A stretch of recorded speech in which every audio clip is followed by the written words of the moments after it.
all join palms. And repeat after me. I take refuge in the Buddha. I take refuge in the Dharma. I take refuge in the Sangha.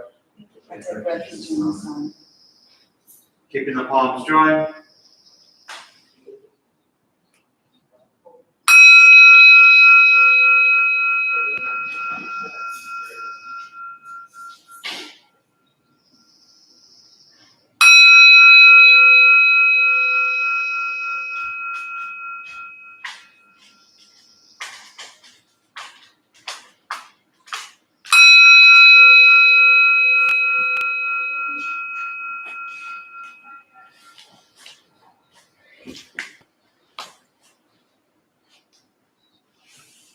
With palms down.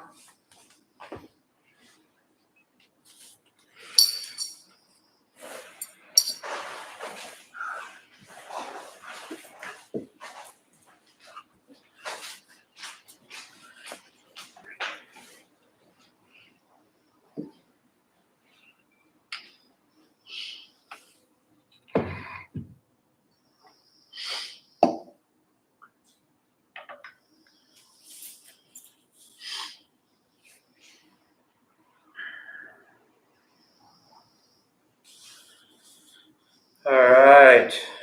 Good evening, everybody. How are you all doing? Hanging in. Welcome back. It's been a minute, right? Yep. You weren't here like the last couple of weeks, were you? No, it's been 6 months since you've been here. Like since we reopened. Since you reopened, yeah. Now, I had this funny thing happen. And I don't know, I can't say what it's been like for anyone else, but for me, there's definitely been this kind of like just concept of time has been really strange for me, like relationship wise to this space. And so I have almost zero recognition of it's like, okay, were you here last week, or was it 6 months ago when we were open, or was it 2 years ago before we closed? You know, it's like it might as well have just been last week. Like it's the same thing. I agree. So it's been really strange with this space over the last 2 years, just recognizing this opening and closing and people here and staring at these computers. The Buddha taught a lot about impermanence, and it's such a incredible practice to bring into your day-to-day life in so many ways. And I think we have opportunities always to explore the nature of impermanence in our lives, and especially during these last couple of years with the pandemic and everything. I just said to somebody prior to starting that's having some physical challenges, life is hard enough dealing with change on a day-to-day basis, period. And when you add on physical health issues and things like that, it becomes even that much more difficult. And for me, one of the most beautiful teachings has been to just constantly remind myself that every day here we are, and it's just grateful. I'm just grateful to be alive and breathing. And these days that seems like enough.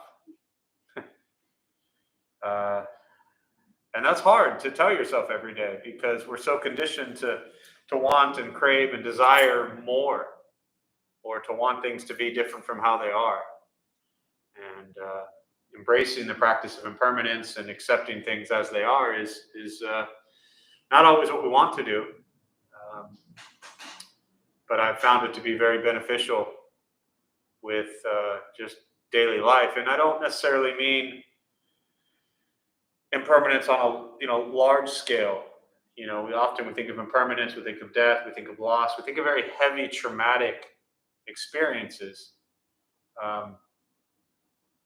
But we experience impermanence on a daily basis with simple things. You open up the refrigerator and the food you thought you had is gone.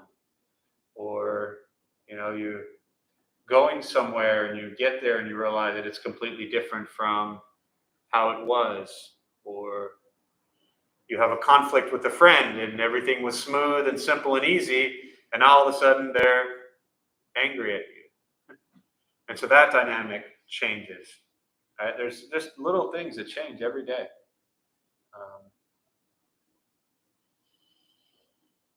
So learning to embrace that is helpful, not easy. Anyone here struggle with change? Just want to make sure, I don't know, maybe some of you have mastered. I'm sure you three have it all figured out, right? You're good with change. I mean, I won't, but what if I said to all the three of you on the bench there, if I told you all to move and sit somewhere else? How would that feel? I'm going to judge by that sound that it might, you know what I mean? And I'm just pointing that out as an example. What's that? Maybe some resistance. Maybe with what? Some resistance. Yeah. So even that's my point, is that there's death and there's loss and there's heavy things. And then there's the simple request of someone saying, can you move over there? Again, which I'm not going to. But we recognize how attached we are to doing things certain ways. And when that gets altered slightly, which ultimately makes no difference whatsoever. Right? I mean, it really wouldn't matter where any of us are sitting. But we alter things slightly, and it attacks our ego, it shatters our expectations, it cuts into how we wanted things to be. And the last thing I'll say before we sit is it really gets into, I think, the ultimate challenge for so many of us. In addition to some of you liking to, resist change, how many of you like to have control of situations? So when you take these two things on a day-to-day basis, right, and you try to control everything, I didn't mean to be pointing directly at you. My hand just went that way from the laughter. But when you try to control everything and you have difficulty with change, life is going to be really rough for a while. So that's this practice, is trying to surrender some of this illusion of control that we think we have and embracing change. That's it. It's so simple. So with that, we'll sit. To our millions of YouTube followers, thank you for joining us. Nice to see you all. Linda and Brian, feel free to, I can actually see the screen now, where when we started back at Temple, I could not. So feel free to chime in, say hello, share thoughts with your other fellow YouTube folks. And when we get to questions, if you have any questions, feel free to chime in as well. So meditation, a couple things I'll tell you before we begin. Nothing's going to happen to you. All right, you're not going to float away. You won't have any mystical, magical experiences. The mind that races all day long is not going to shut off. Don't judge your practice when you don't ask yourself, is this working or not working? Are you doing it right or wrong? We're just going to sit and breathe. You'll hear sounds inside, sounds outside. This is life. Life is filled with chaos. And this practice is learning to get quiet and still within all the chaos. You're not trying to stop your mind. You're not trying to empty it. You're not trying to think nothing. You're just going to observe thoughts as they arise and work on coming back to sensation of breath. I'll guide us as we begin. We'll settle into a little bit of silence. Posture, you just want to be comfortable. If you're on a cushion, often slide it in the front third. Pushing the stomach forward allows the back to straighten. If you're on a bench or a chair, same thing, just trying to sit upright. Shoulders are relaxed. Hands are on the knees or lap, whatever's comfortable. Most important, do not expect anything. We're just going to sit and breathe.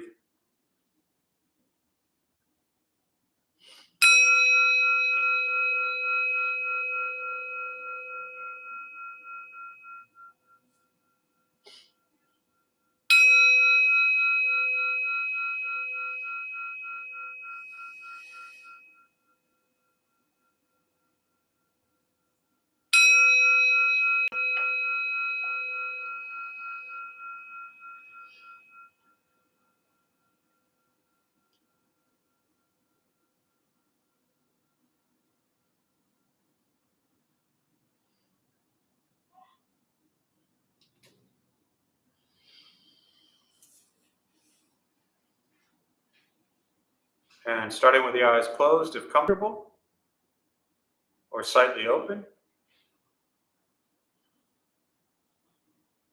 Mouth is open or closed.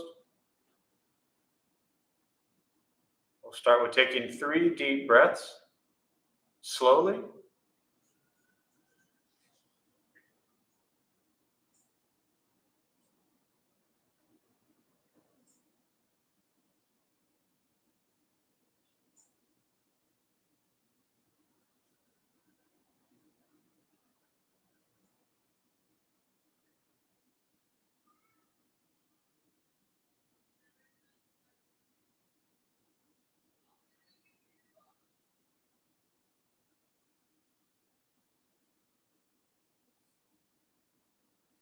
And eventually, settle into a natural rhythm of the breath.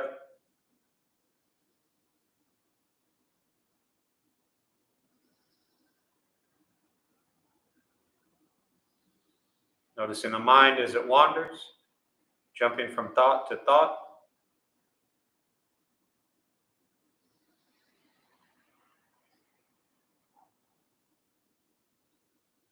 Start with gently guiding the attention, focus to the stomach or chest.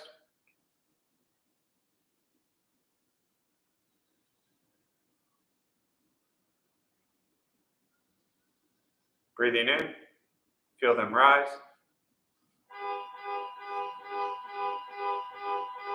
Breathing out, they fall.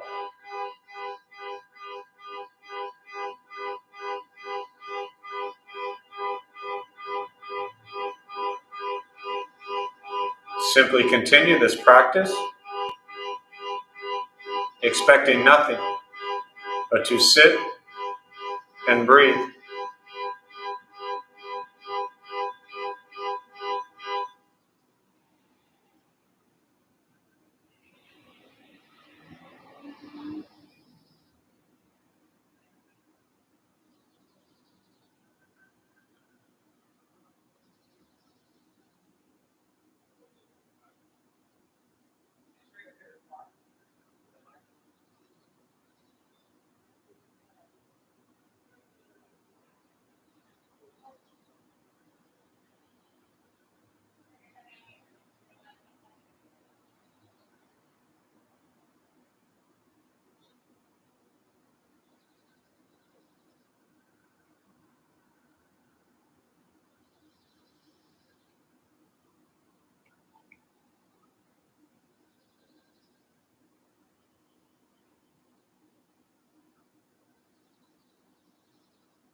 As the mind wanders,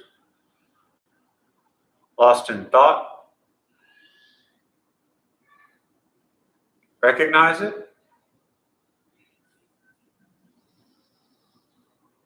release that thought,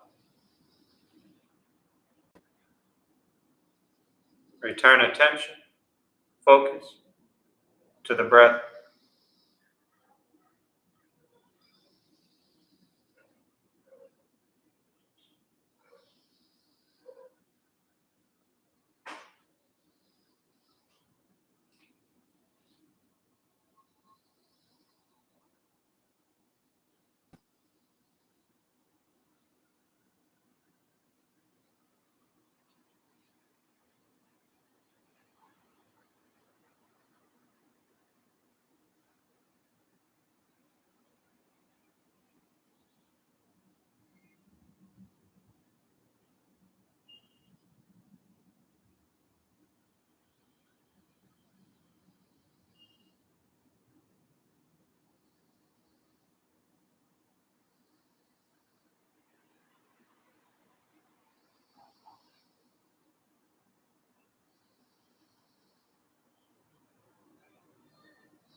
Where's your mind?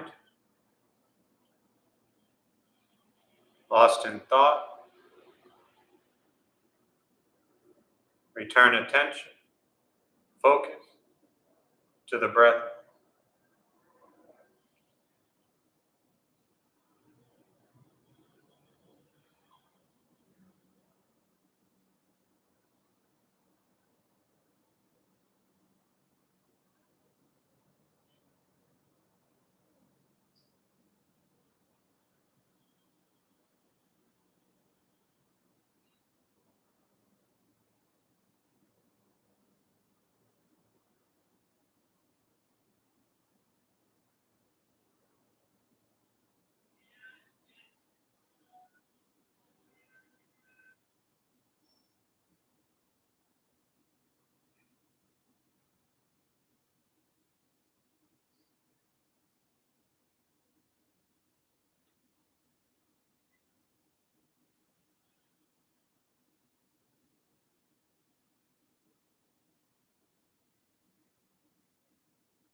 Letting go of expectations, letting go of judgment from the practice.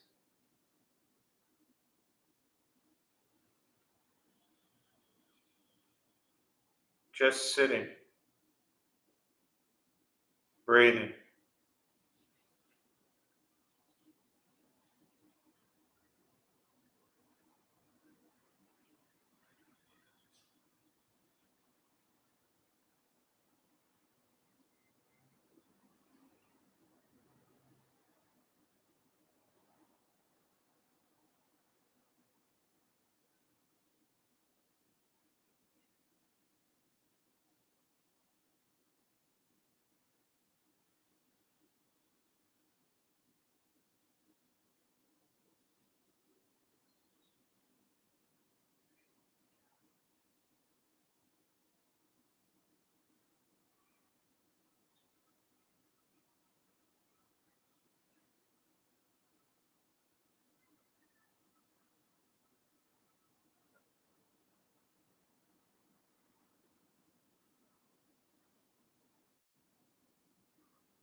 keeping the mind alert.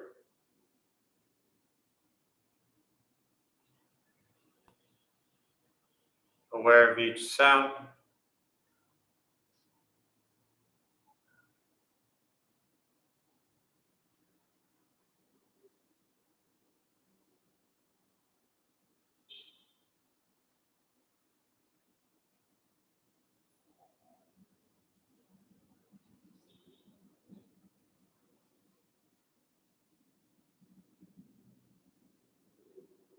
Each thought.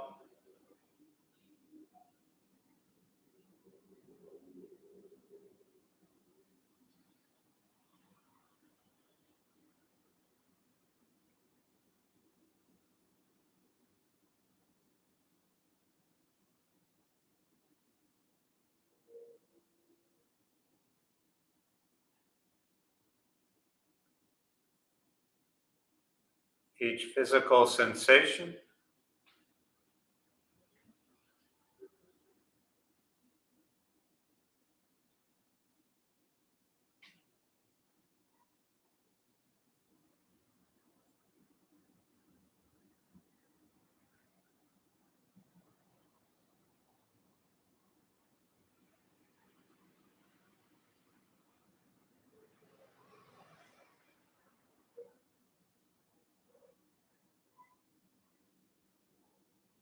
Yet concerned with nothing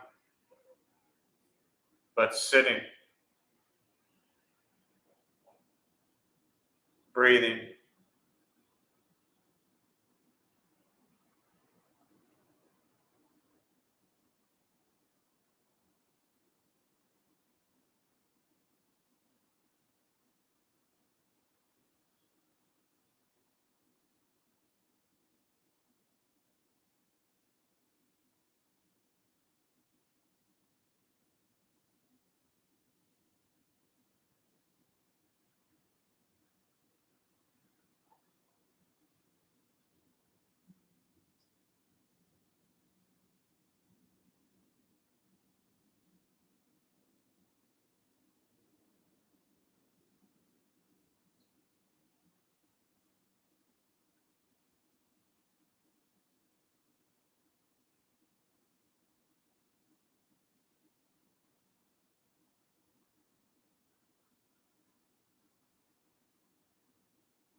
and with the body still,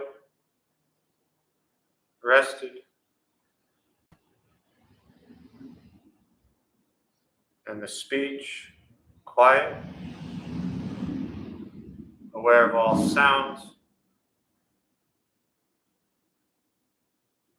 and the mind learning to settle,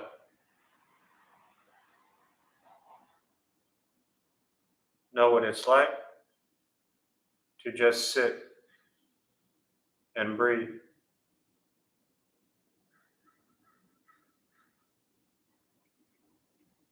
knowing with each breath there's nothing else to do, nowhere else to go,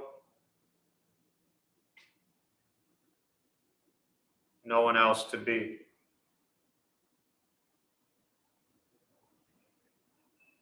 Everything beautiful, exactly as it is. Sitting, breathing.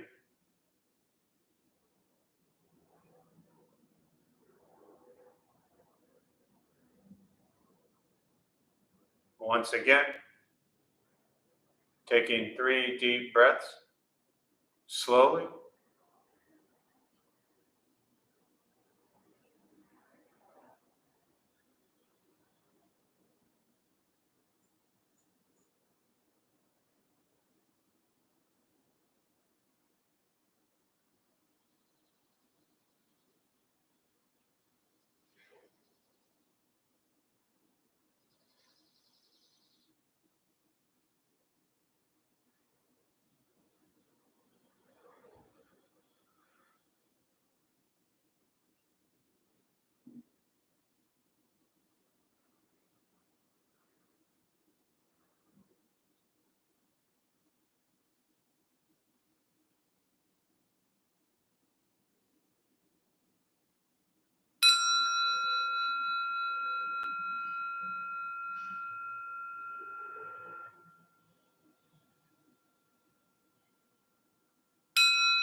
As you slowly open the eyes,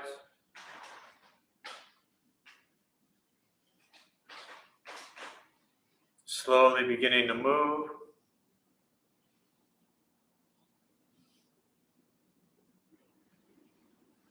The most important with the practice of meditation is to recognize how you feel now, immediately after.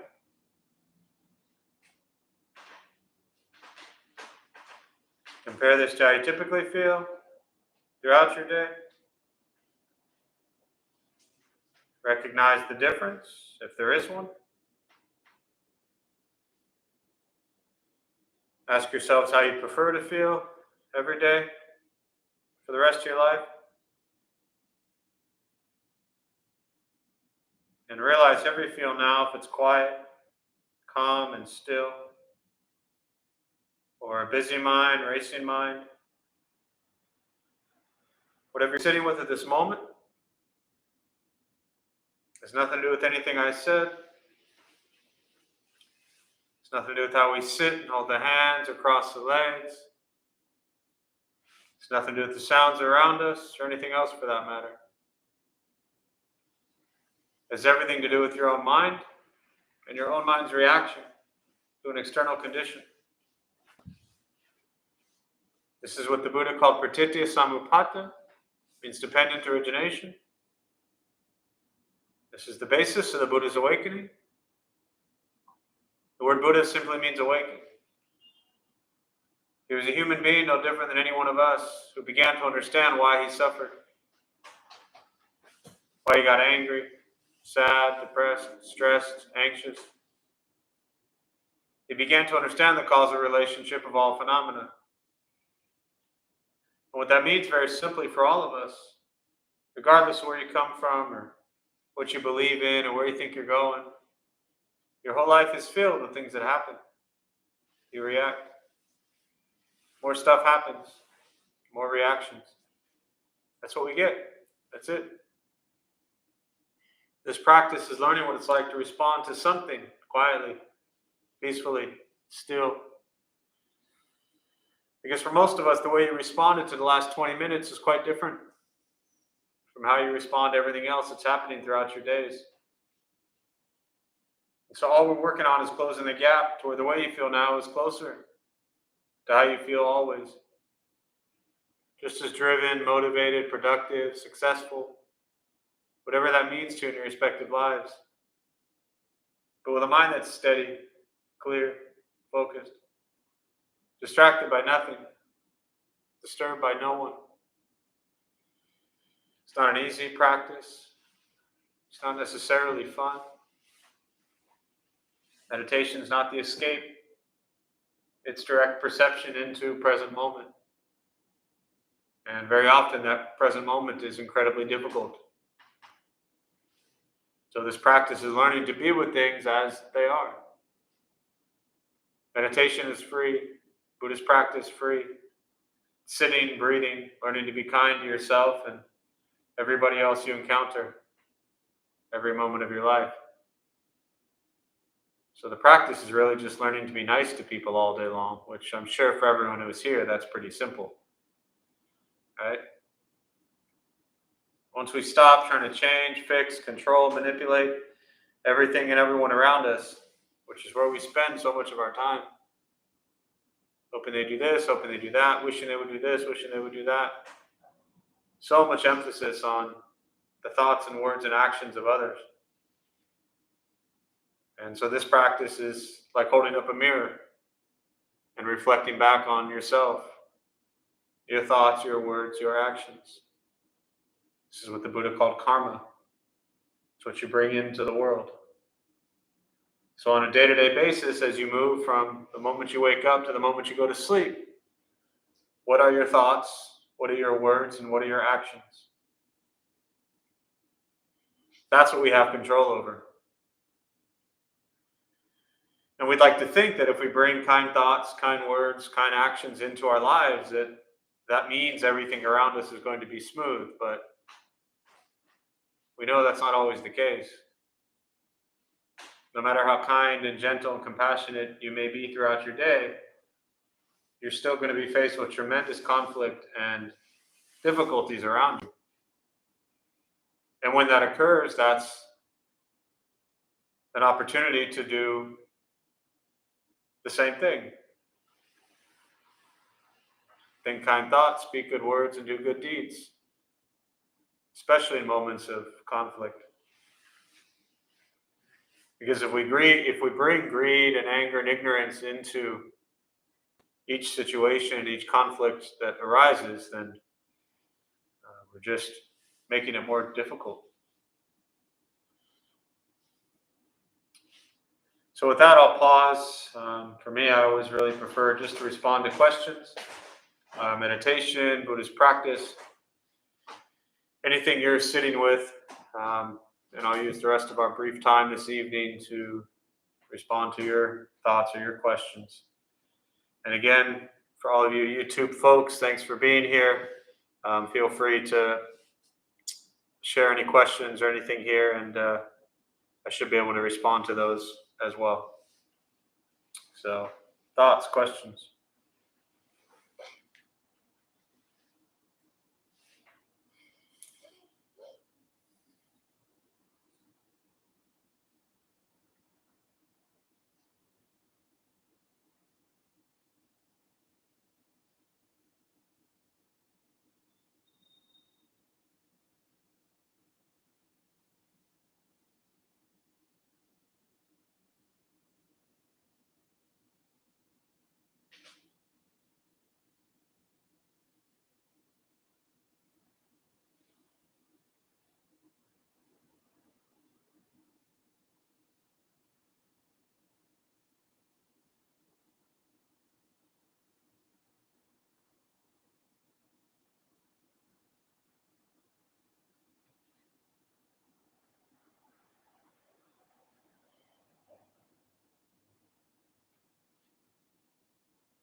Just something I've been sitting with generally is it's hard for me sometimes to separate, the notion of, because you have the disease and then you have the symptoms. So I've been struggling with a lot of desire, wanting, and I find that it's like at first I thought I need to just not want the thing I'm wanting, but really that's not what I should be focusing on. It's the hunger itself, the desire itself, not so much the object of the desire. Does that make sense? Yeah, sure. So the question around, and just to kind of, the statement really is the around wanting, craving, desire. I don't think you said craving, I had a craving. You said want and desire. and this idea that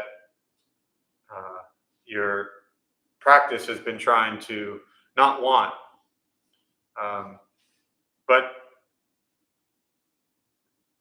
and so then what you're sharing is the practice of not wanting, but really trying to explore the craving itself, not so much the object,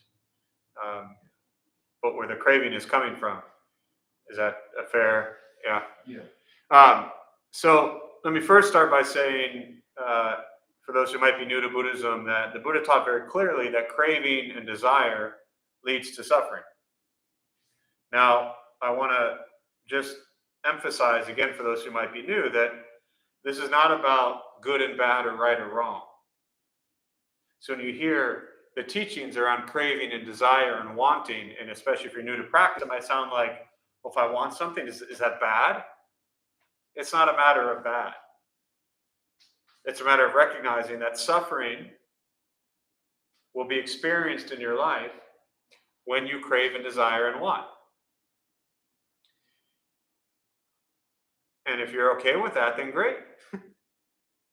And the reality is, it's not even so much the craving and desire in and of itself that causes the suffering.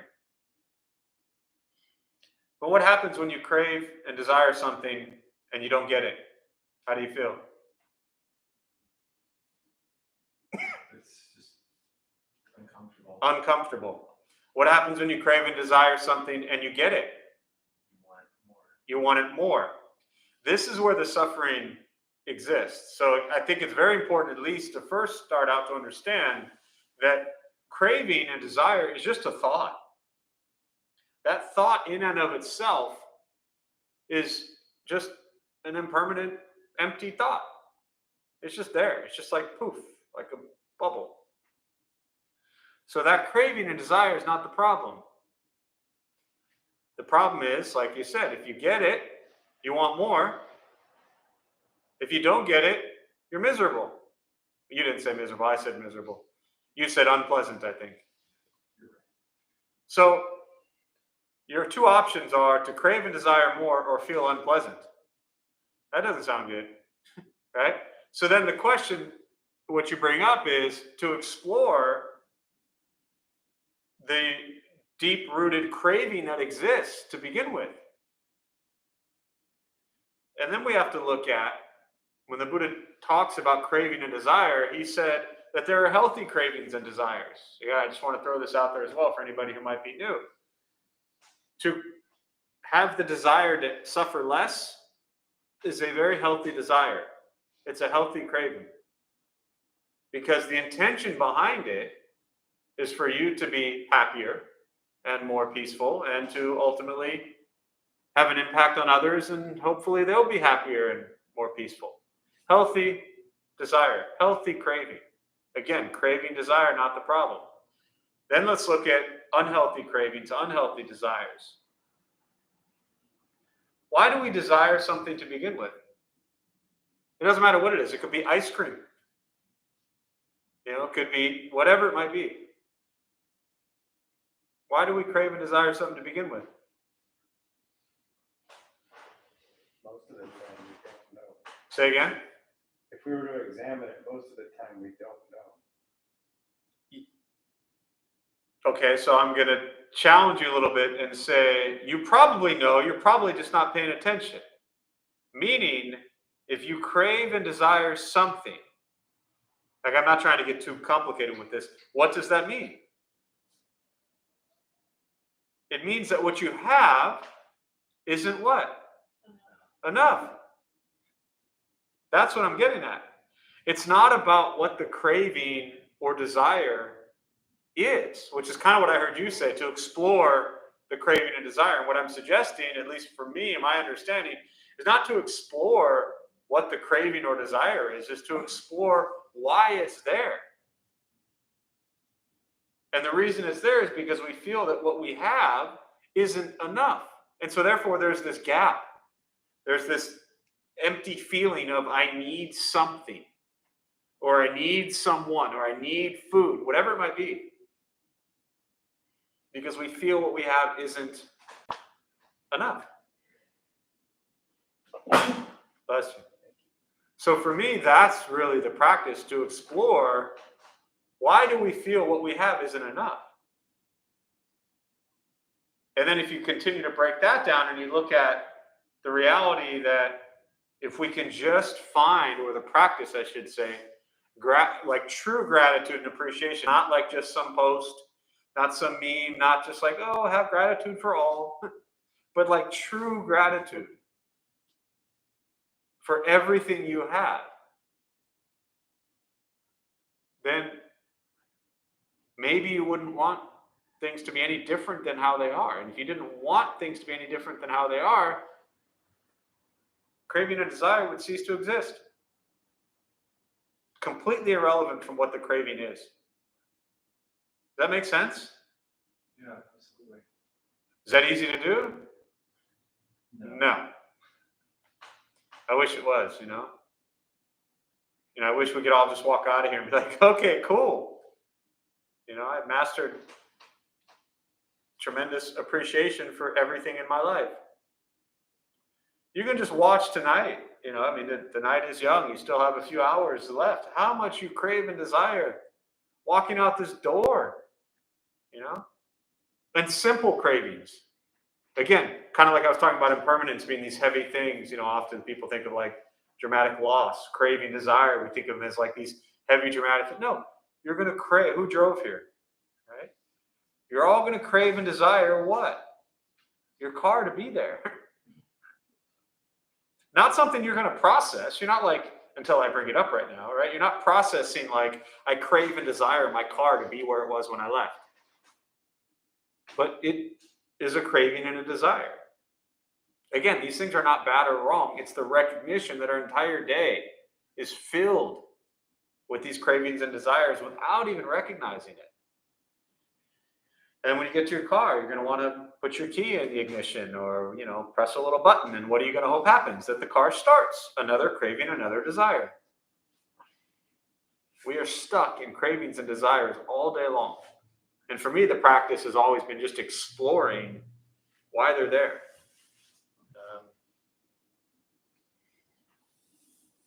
Yeah.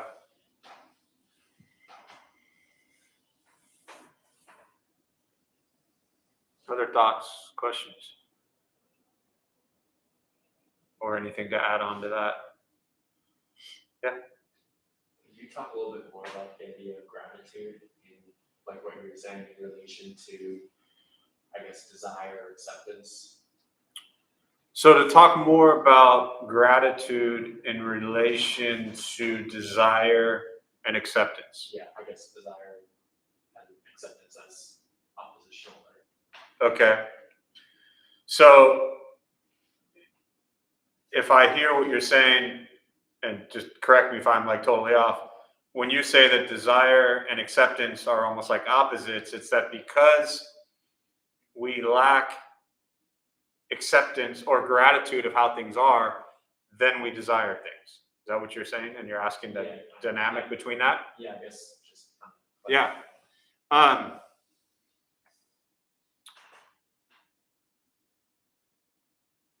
Think about something that you're grateful for in your life. Okay? We can all play along.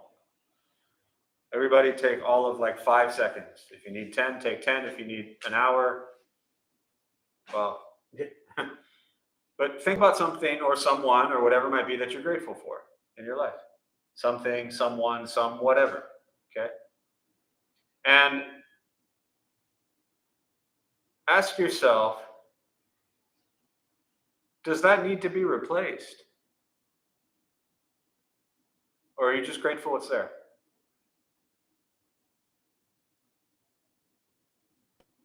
How many of you are like, I don't need to replace that, whatever it is? Right? Grateful it's there, no need to replace it? So there wouldn't be a craving and desire then for it to be gone.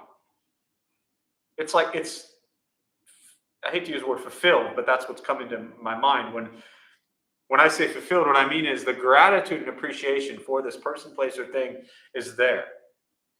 So therefore, there's that fulfillment is complete. And there's no need to then crave and desire the replacement of it or more of it. Now, when we start to lose gratitude or appreciation for that person, place, or thing, then what do we want to do? Replace it.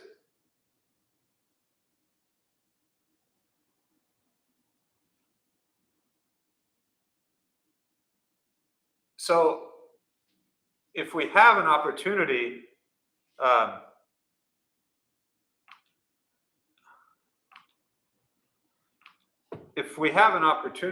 to recognize where we lack, there's a couple ways to do this. If you have an opportunity to recognize where you lack gratitude and appreciation and kind of really focus on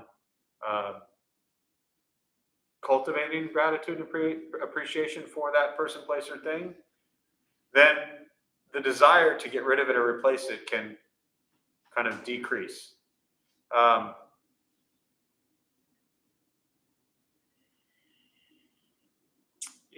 For me, I just think that that's the most practical way. Another way to look at it often, and this is kind of what I was going to say, is if we find ourselves in situations where we're craving or desiring a lot of whatever it may be, very often that's a way to kind of like back into discovering what it is you lack appreciation and gratitude for. Because if there's a constant craving and desire for something, then that, whatever it is really replacing. You're wanting to replace whatever you have. And therefore, the gratitude isn't really there. And sometimes these are harsh realizations of like the people, places, or things that we thought we had gratitude for, and we thought we loved, we thought we appreciate. But if we're constantly looking for something different, then we're really lacking gratitude or appreciation. Is that, you just said talk more, so I talked more. Whether it addressed it or helped or not, I don't know, but I guess one follow-up, would be like, I just was thinking about the relationship between like gratitude and attachment, and how you were framing it with replacement, and like where like gratitude practice maybe leads into attachment and the idea of like permanence. Sure. So attachment, and again, for those who might be brand new, there's a beautiful Buddhist teaching referred to as non-attachment. And so the practice of non-attachment often means to people when they hear it that they're like disconnected.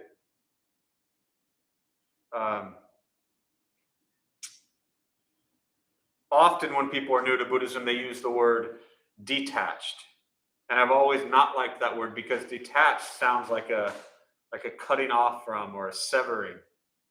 Where non-attachment is actually, and this is how it was always taught to me, absolute love. Complete love. When you are not attached to a person, place, or thing, that means you just love it completely for how it is. And you appreciate and you see the impermanence of it, which leads to recognizing that at some point in time, the impermanence will kick in and it will be gone from our lives.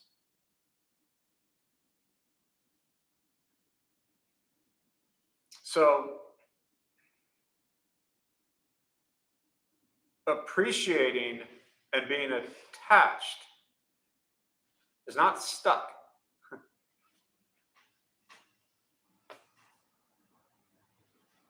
Non-attachment, or appreciating and non-attachment, is not stuck. It means love. that you love that person, place, or thing completely unconditionally, regardless of who and how they are. It's a lot easier to talk about non-attachment with like people than like ice cream or something like that. But think of people in your lives that you've been attached to, and that means you're kind of crossing over and wanting to control them, fix them, manipulate them, change them, correct them. That's attached. You're attached to some idea of who and how you think they should be. Non-attached is like complete love and being okay with how they are. Yeah. When we talk about things you're grateful for, you're usually thinking of things that are good. Mhm. There are good things in your life.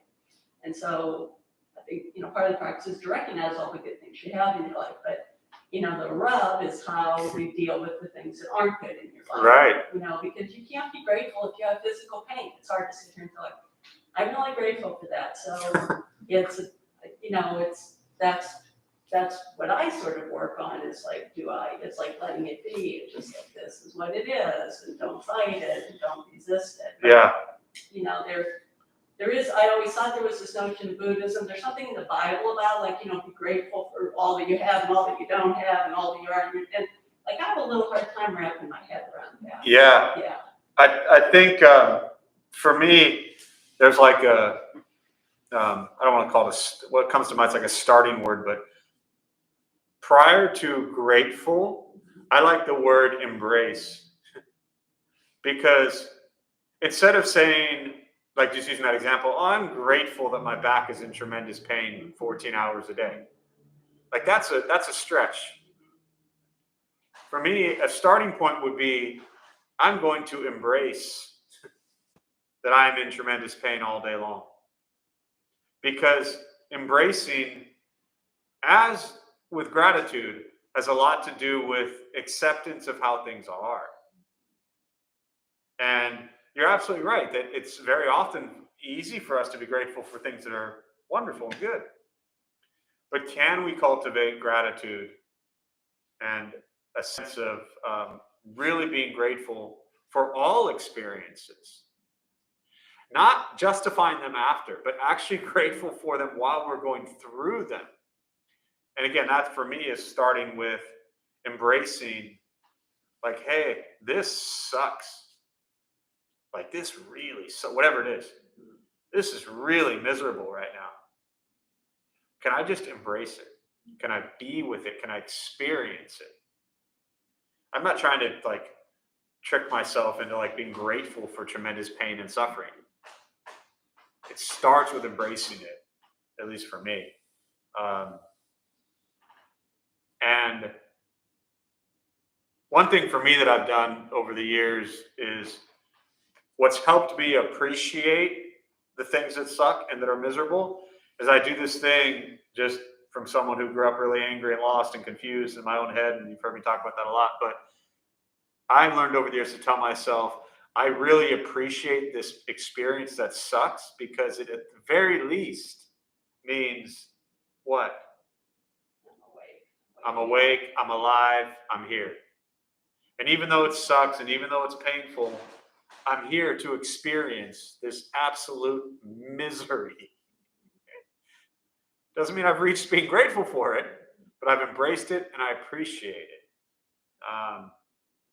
And then maybe years down the road, you look back at it, you're like, oh yeah, I was grateful for that time in my life. But it's really hard to be grateful when you're going through it, for sure. Morgan, what were you going to say? It was way back, but gone.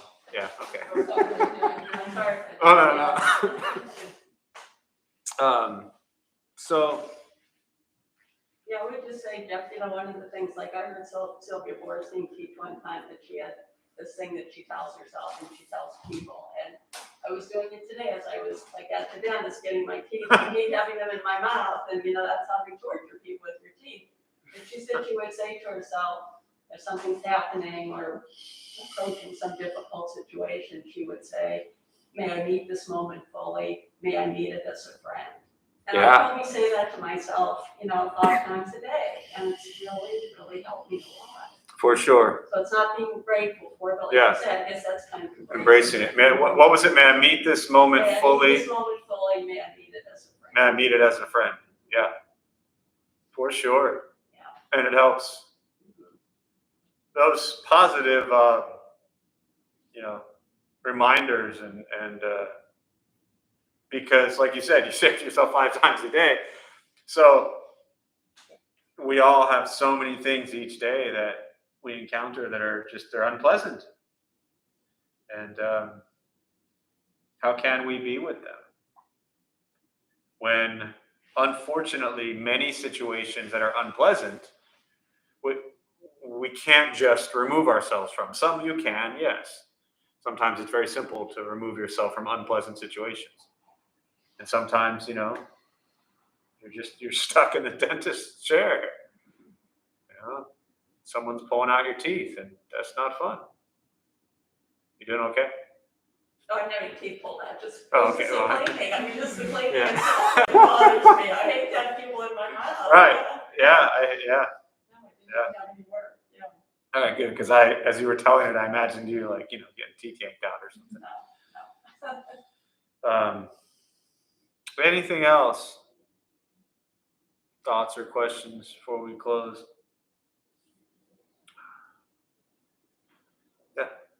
I'll go back to it. It was just kind of with gratitude and non-attachment. I think something I struggle with is apathy in that sense. When I think of impermanence, I'm like, well, how do I let down walls, and instead of being apathetic and being like, well, this is here now, these people are here now, this place is here now. And yes, I love it so much, but I can't let myself get too close to it because I know it's impermanent and there's that breaking down of that wall. And I don't know if I necessarily feel apathetic because I feel love at the same time. But Yeah. it's a big thing to tackle, to just let yourself fully love something and not be attached to it at the same time. Yes. And like many of the things with this practice, are so much easier said than done, as much in life. But I don't know if you've read much of, we were talking about earlier, Chogyam Trungpa's teachings. Incredible teacher, Buddhist teacher. I won't get into his whole life story now, but fascinating documentary on him, Crazy Wisdom. But as you were speaking and I'm listening, the very first image idea that popped into my head is you referenced dropping the walls. And what I'm suggesting is that there are no walls. It's not about dropping the walls.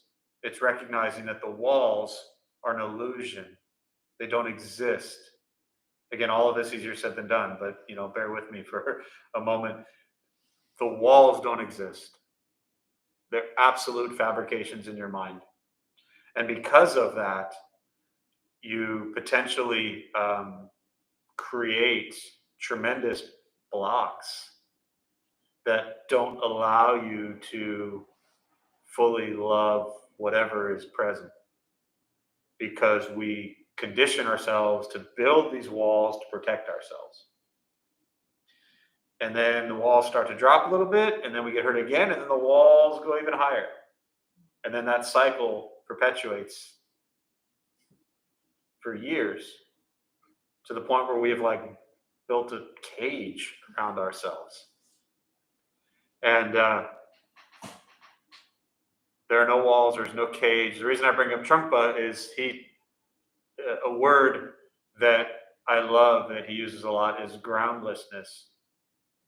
And it's a similar meaning to me with this, where he talks about and describes Buddhist practice as, the bad news is, you jumped off a really high building. The good news is there's no ground. So you were there's no ground, there's no walls, there's nothing to fall on.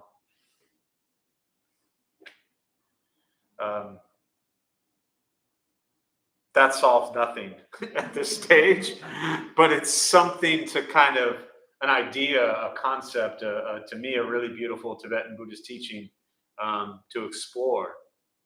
And if you break that down even further, and I'll kind of close with this thought, if you break that down even further, the reason we built these walls is because we're in this constant state of protecting this sense of self and this pride and this ego and this like me, I must protect me. I don't want to get hurt. I get it. I'm not suggesting you all run out there, try to get hurt. But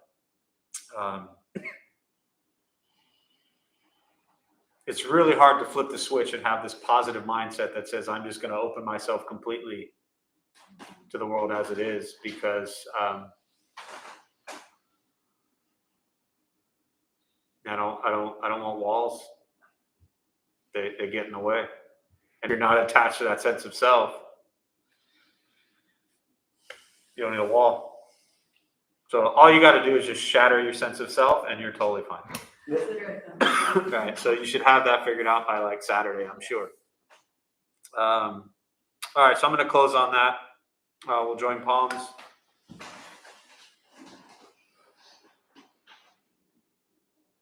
May the benefit of this practice be shared with all beings in all directions. May all be at peace.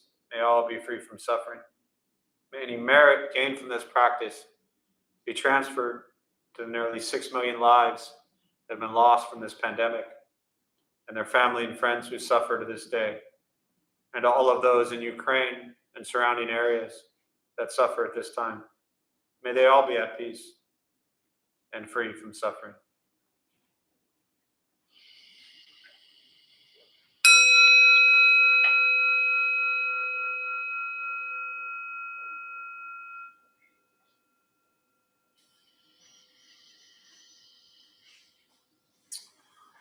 All right, a few quick announcements. Thanks all for being here. Good to see you. My name is Jeff. I'm a Dharma bum. We opened up this temple 15 years ago to introduce Buddhist practice to those who show up. So thanks for showing up. Every night, different practices going on, different traditions. Those of us who lead, we're not monks, we're not nuns, we're not gurus, we're not masters, we're not teachers, we're not looking for students. We're just practitioners. And we take our unenlightened views of Buddhist practice and hopefully try to make sense of it for those who are here. So as I mentioned earlier, temple shut down for 16 months, opened for 6, closed for 2, and here we are back again. So nice to be open the last 3 weeks or so. And the full intention is just, full speed ahead. So slowly, full speed ahead. But we're just glad to be here, be open, and see you all back. So be safe. Just good luck tonight. And I hope your cars are all there for all you driving folks, Thanks all.